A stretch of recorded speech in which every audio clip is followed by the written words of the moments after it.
Michael sat alone at the small wooden desk, the station logbook already open to today's date. But the page was already filled in, with handwriting that unmistakably wasn't his own. That's impossible. I haven't written anything yet. He flipped back through the previous days.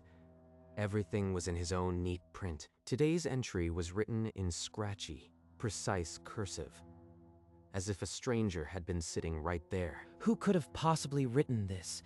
The lower door has been locked since I arrived. He searched the entire station, checking every lock, every window. Nothing had been forced. The logbook entry described the weather for the coming night. A storm that hadn't even begun to build. Wind shifting northeast by midnight. Swells rising to 10 feet. That's not a prediction you just make up. At midnight, the storm arrived precisely as written. Michael listened to the wind scream and felt a cold dread burrow deep into his chest. By morning, Michael tried to dismiss it as a sleepwalking episode, something he had never done before. But I don't sleepwalk. And the weather details, I couldn't have known those. He set his phone to record video, aimed at the logbook, determined to catch whoever was tampering with it. For hours, nothing. Then, at 2:17 a.m., the pen remained still, but a new line of cursive began to bleed onto the page. Invisible strokes shaped each letter. Day 4. Fog thickens. He will start to doubt. It's writing what I'm thinking. This isn't a prank. This is something else entirely. He backed away and grabbed the radio, but then reached for his phone. He needed someone who wouldn't think he was crazy. Lisa, I'm sending you photos. Look at the handwriting. I didn't write this. It appeared on its own. Michael, slow down. It's unusual, old-fashioned even. Give me a minute. He waited, watching the logbook like a loaded weapon, afraid to blink. Each night, the logbook refilled itself. Wind shifts, swell height, even the exact minute of sunrise. All correct. By day 5, Michael barely slept. He just waited for the next impossible line. It came just after 3 a.m. A longer entry, the words underlined until the paper tore. Day 7. A visitor will arrive by boat. Do not open the lower door. Michael's eyes locked on the phrase lower door. He could feel its weight across the station. He dialed Lisa, the phone cold against his ear. Lisa, the logbook just told me not to open the lower door. What is this? The handwriting is too precise. The loops, the slant, it's from a completely different era, Michael. I'll need time to trace it, but I promise I'll call you the moment I find something. The connection crackled. Michael listened to the silence. Then the low moan of the wind outside. Unable to sleep, Michael began searching through the old maintenance logs and personnel files stored in the back closet. Behind old binders, he found a faded photograph. A uniformed man standing in front of the lighthouse, kind eyes, weathered face. Harrison Cole. The inscription on the back says keeper from 1998 to 2009. The same scratchy cursive from the logbook appeared in the name on the photo. He felt his blood chill. His phone buzzed. Lisa. I ran the handwriting against old samples. It's a match. Harrison Cole. He was keeper here until 2009. He died in 2009? Michael, drowned in a rescue attempt at this very lighthouse. He's been dead for more than a decade. Michael held the photo beside the logbook. The dead man's warnings were scrawled in perfect, impossible cursive. He's been dead the whole time, and he's warning me. Michael walked to the lower door and pressed his palm against the cold iron. He would not open it, not for anything. Michael double-bolted the lower door and listened to the iron settle. No attempted entry, no scratch at the lock. Just the deep, rhythmic pound of the sea against rock. He grabbed the radio handset and thumbed the transmit button. Static howled. Not a single voice cut through. The storm had buried every signal. So it's just me. No relief, no backup. Whatever is writing those entries, I have to face it alone. Deep into the night, the wind outside fell eerily silent. Then a footstep landed on the gallery overhead. Heavy, unhesitant. Another step followed, and another. Not the scatter of wind-blown debris, but the measured pace of a man walking the iron catwalk. Stop being paranoid. It's the structure cooling. It's nothing. He pulled on his coat and climbed the spiral staircase, the flashlight juddering with each step. The gallery door hung open, fog spilling inside. Stepping out, the cold hit him like a wall. Not just weather, a presence. The air itself felt crowded, as if something stood inches away. He swung the flashlight, but the beam found only mist, yet his skin prickled with the certainty of being watched. At the railing, the fog thickened, and for one breath took a human shape. Broad shoulders, a keeper's cap. Then it blew apart, and there was only the beam and the black sea below. Back inside, Michael barely closed his eyes. When dawn broke, he stumbled to the desk and found the logbook already open to a freshly inked page. You saw him. He is coming. It's not just a warning anymore. It's a countdown. I can't stay here. He grabbed the radio and hailed the Coast Guard, but the storm had turned the channel to a wall of screeching noise. No response. Outside, the sea had become a churning gray chaos. No boat could land, and none could leave. The island was his prison. His phone still had a threadbare signal. He dialed Lisa, his voice hoarse. The logbook saw what I saw on the gallery, Lisa. It told me he is coming. I can't get out. You have to follow the warning. Whatever is coming, Harrison Cole gave you those words for a reason. What if it's a man in real trouble? What if I just let someone die? Then trust the man who already died at that door. Don't open it, Michael. The logbook kept filling. Day 6, accurate forecast, then a line that read, "He will feel the weight of the choice." Michael combed through the station files. Then a text from Lisa brought a scanned newspaper clipping. Lighthouse keeper dies in rescue attempt. Harrison Cole, 62, drowned while trying to reach a stranded sailor. The sailor was never found. Cole's body washed ashore 2 days later. He died trying to open the door for someone, and now he's warning me. Do not open the lower door. That night, new cursive bled onto the page. He passed this way before. It did not end. Lisa forwarded another image. Cole with his wife and daughter, standing in front of this very lighthouse. He's not a threat. He's a guardian. Whatever comes tomorrow, Harrison is trying to keep it outside. For the first time in days, Michael closed the logbook without flinching. He would trust the dead keeper. Tomorrow, when the boat came, he would keep the lower door sealed. Night fell before day 7. Michael sat rigid in the dark quarters. Every creak of the tower wound tight as a wire. 3 dull knocks struck the lower door. Not the wind, not spray, someone's fist on iron. Michael rushed to the security monitor. The grainy feed showed the lower landing empty. No figure, no movement. The knocking came again, harder, as if whoever was out there knew he was watching. The camera sees nothing, but I am not imagining this.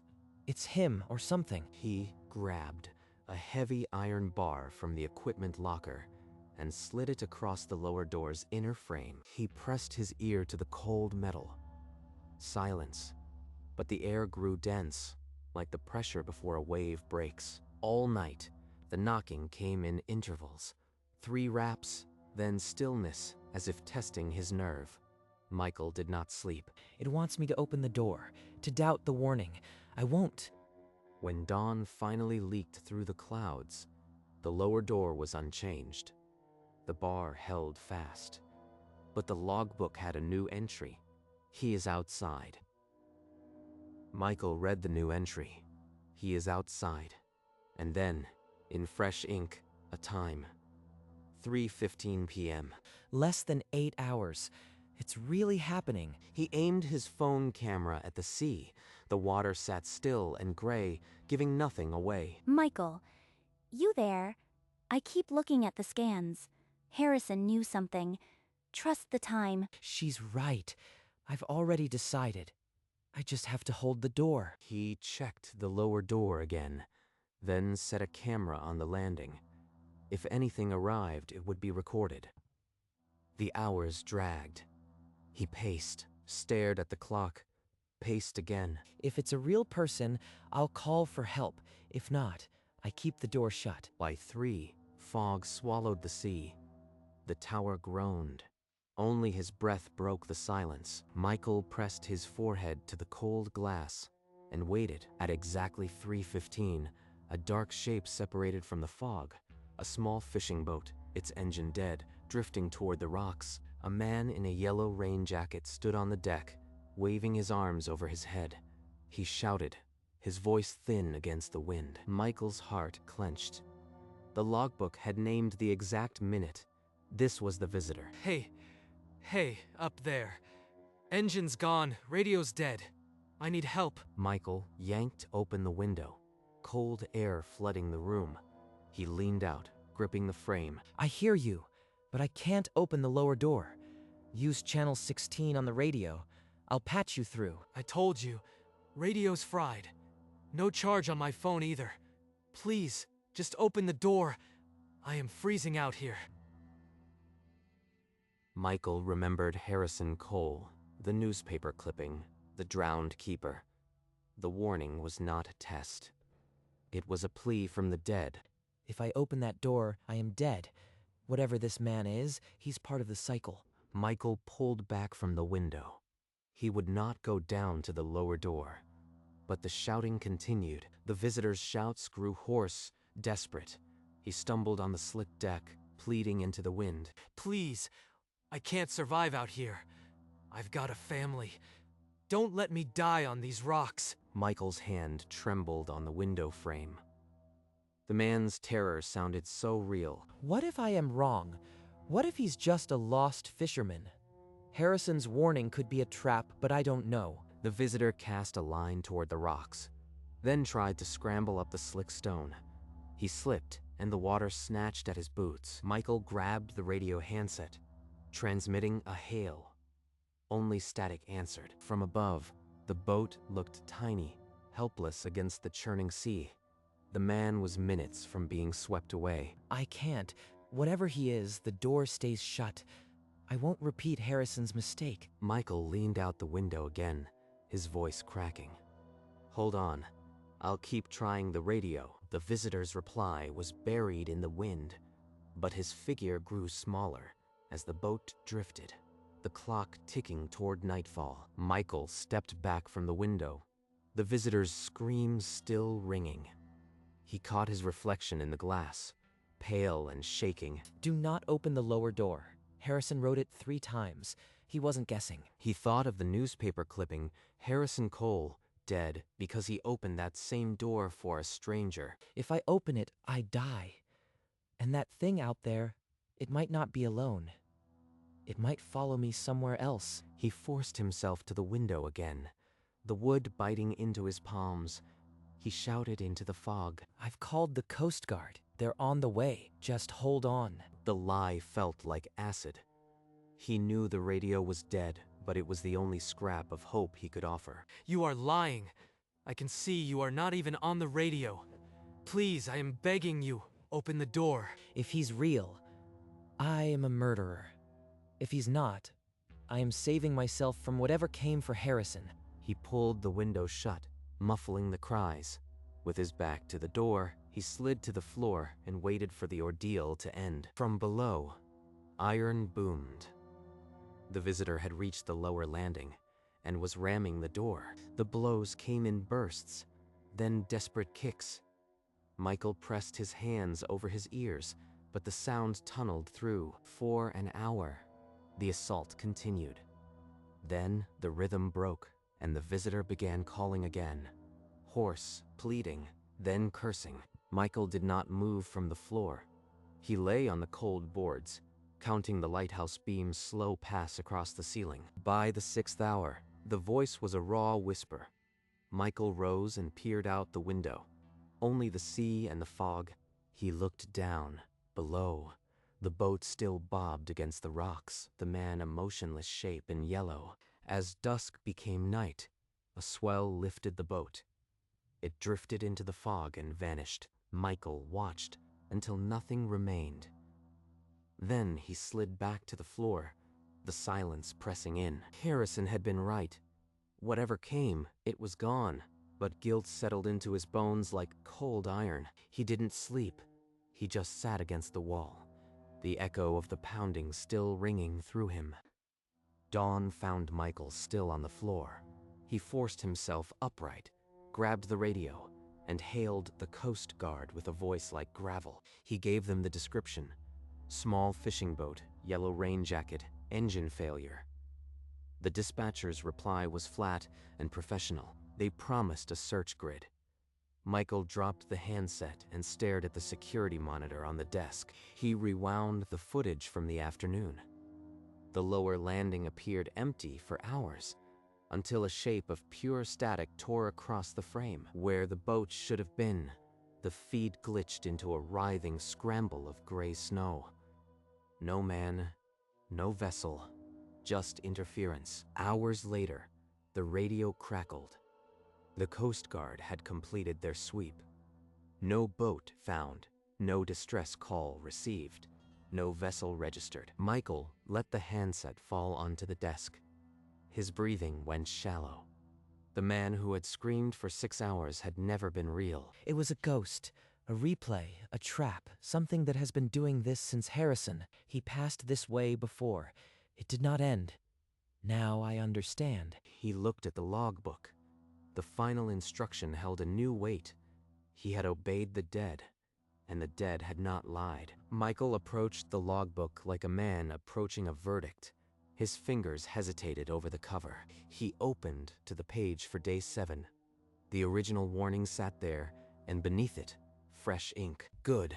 He passed. The ink was still wet, glistening under the dim lamp. It had arrived while he was on the radio. Harrison was watching the whole time. He saw me refuse. He knows I kept the door shut. Michael traced the 2 words with a shaking fingertip. The meaning settled in slowly. You tested me. The visitor, the knocking, the screams, all of it to see if I would make the same choice you did. He saw it clearly now. The visitor was not a lost soul.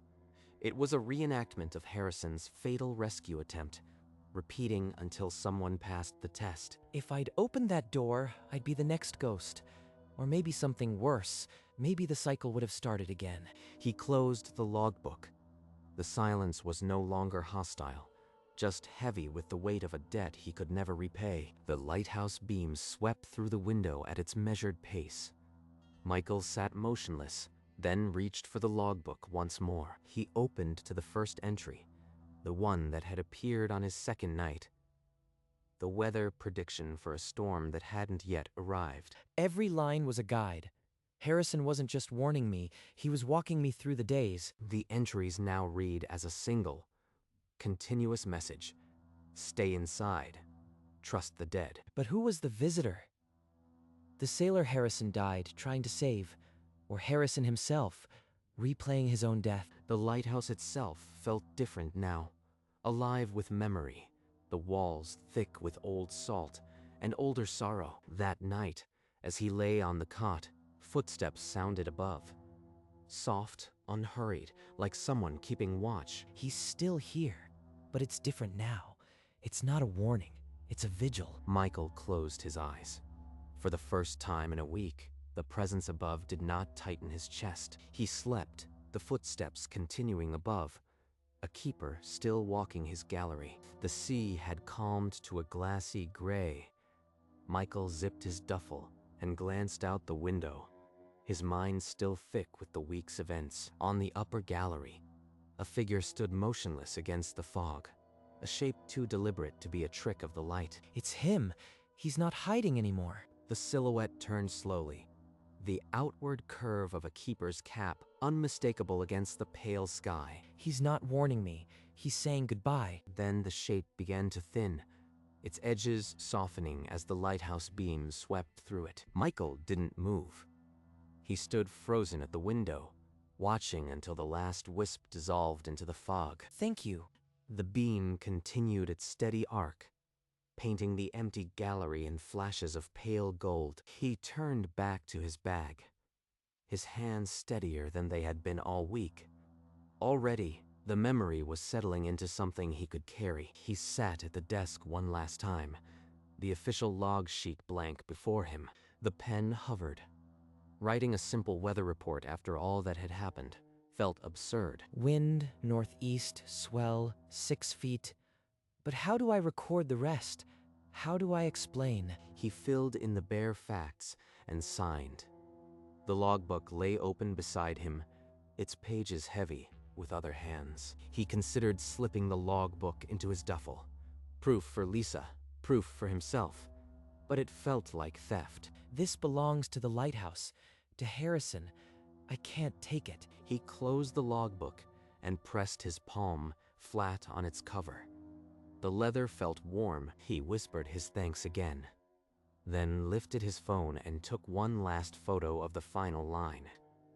Good. He passed. With his bag zipped, he stood by the window. The warmth in the room lingered like a hand on his shoulder. A horn sounded from below. The relief boat had arrived. Michael carried his duffel down the iron steps for the last time and stepped onto the deck. He took a spot at the stern, the lighthouse already shrinking against the pale sky. As the boat pulled away, a single window in the keeper's quarters flickered to life, a warm amber glow against the gray. No one lit that. No one is in there. He watched the light pulse gently, as if the room had decided on its own to say goodbye. A shiver climbed his spine, but it was not fear. It felt something closer to recognition. The lighthouse was still, the beam sleeping. Only that single window proved the tower was not empty. Harrison is still there, waiting for the next one. Michael turned away, the image burning into memory. The warmth didn't leave him. Michael met Lisa at her research office, the cluttered desks still covered with his earlier scans. I have the last page, and a recording of static where a boat should have been. He passed his phone across the table. She stared at the photo for a long moment. Good, he passed. That's not just a warning, it's a judgment. She pulled up the old maritime records on her laptop. The 2009 incident report was still flagged. Harrison Cole died trying to rescue a sailor who was never found. No body, no ID. The visitor was a ghost. Maybe the sailors, maybe Harrison's own past. They're bound together. Whatever it was, it's been repeating, and you broke the cycle. Michael looked at the faded photo of Harrison with his family, the keeper's cap proud. He didn't need to know the exact truth. He had followed the dead keeper's words, and that was enough. Months trickled by, but the nightmare never loosened its grip. In the dream, Michael always stood at the lower door, his fingers unbolting it against his will. The door swung open, and the visitor was there, but now it wore Harrison Cole's face, skin gray as the sea. The dead keeper's hand closed on his wrist, and the water roared up to drown them both. He would wake, gasping, his own shout still echoing in the dark bedroom. He kept the logbook photos on his phone, a hidden album simply labeled Lighthouse. On sleepless nights, he scrolled through them, tracing the words with his finger. The warnings, the predictions, the final line, each a relic of something that shouldn't exist. He never shared them beyond Lisa. The rest of the world would call it a delusion. He had passed the test, but the test had not passed from him. It walked beside him now. The lighthouse rose against the bruised dusk sky, its great beam waking in a slow, heavy arc. The light carved through the fog, unchanged, uncaring, a rhythm that had outlived its makers. On the gallery, a shape-gathered substance. Broad shoulders, a keeper's cap. Harrison Cole resumed his watch. Below, in the keeper's quarters, the lamp flickered on without a hand, as if the room itself remembered. On the desk, the logbook lay open to the final page. The ink was still damp. The words read simply, "Good." He passed. The silhouette stood motionless, facing the sea. It would wait for the next rotation, the next test. The lower door remained shut, iron's silent against the stone. Some doors are meant to stay shut. The beam swept on, eternal and indifferent.